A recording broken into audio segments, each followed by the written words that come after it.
I am Dr. Mamatha Shetty, consultant, obstetrician and gynecologist, Cloudnine Hospital, Thanisandra, Bangalore.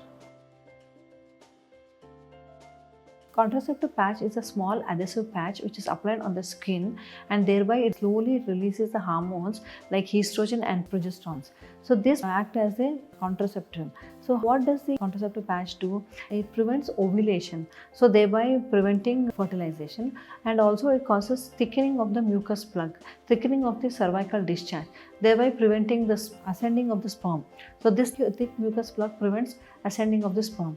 And one more also is uterine lining is thinned out because of the patch, thereby preventing implantation. So it acts in three ways: prevents egg release, prevents implantation, and prevents the sperm to ascend. So how do you use this patch? The usage of the patch is weekly. So you apply it for a week and remove it, and each week consecutively 3 weeks it has to be used, and the fourth week this patch free, where you get the periods.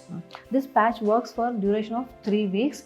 Each week there's a different patch you need to use and discard the patch, and the fourth week this patch free, where you get periods. Benefits of contraceptive patches: it is very easy to use. Unlikely like contraceptive pills where you need to take daily, this is used once a week patch. It gives 99% effective from protection from pregnancy. It regularizes the menstrual cycle because of the contraceptive patches. So unlike other contraceptives like intrauterine device or implants or daily use pills. So it reduces PMS symptoms also, and it is convenient to travel and no need to remember taking everyday pills.